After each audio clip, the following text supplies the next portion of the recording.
I hope अगर Kashmir files के director को ये फिल्म दी जाती, he could have done a very best job rather than Anupam Sinha. And I think he has done good movies, but definitely those were different topics.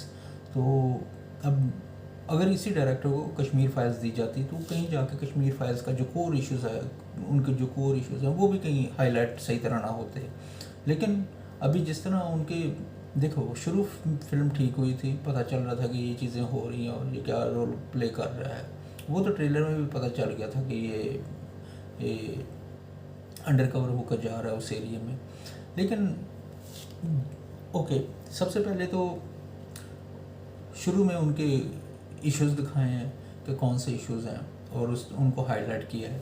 Film एक momentum के साथ आगे बढ़ रही थी, इंटरवल ठीक हो, इंटरवल के फ़ौरन बाद हर चीज़ बदल के रख दी और ऐसे लगा कि जैसे स्टेट ही एंटागनिस्ट है, स्टेट ही प्रोटैगनिस्ट है और स्टेट ही माइंड गेम्स कर रही है और इन लोगों को एज ए सिर्फ ये यूज़ किया जाता है कि अपना ही वो चीज़, वो इशू वहीं पर रखा जाए ताकि उसको ख़त्म ना हो सके. पॉलिटिक्स चमका रहे हैं, ये सारी सिंपल बात है. और उसमें ये होता है एक दूसरे की जॉब की कुर्बानी भी दे देते हैं. किसी को कहते हैं चले जी इसको जॉब से हटा दिया, इसको डिमोट कर दिया, ये कर दिया, वो कर दिया, और वो इशू वहीं का वहीं खड़ा रहेगा. इसीलिए फ़िल्म का जो सर पैर था वो भी नहीं पता चला कि ये शुरू की किस तरह की और ख़त्म कहाँ की है. और जो उनका लीडरशिप दिखाई थी वो कहीं और चलेगी, बाद में कहीं और कोई और आ गया और इनको कोरिलेट ठीक नहीं किया गया. तो कहीं ना कहीं ये कभी कभार इस तरह भी होता है कि अगर कोई अच्छा एक्टर हो तो एक्सपेक्टेशंस यही होती हैं हर बंदे की, यार फिल्म अच्छी होगी, ठीक है, मॉरल ऑफ द स्टोरी भी ठीक होगा, ये सारी चीज़ें. लेकिन यहाँ आके ऐसे लगा जैसे पहली दफ़ा आयुष्मान खुराना की ये फिल्म विदाउट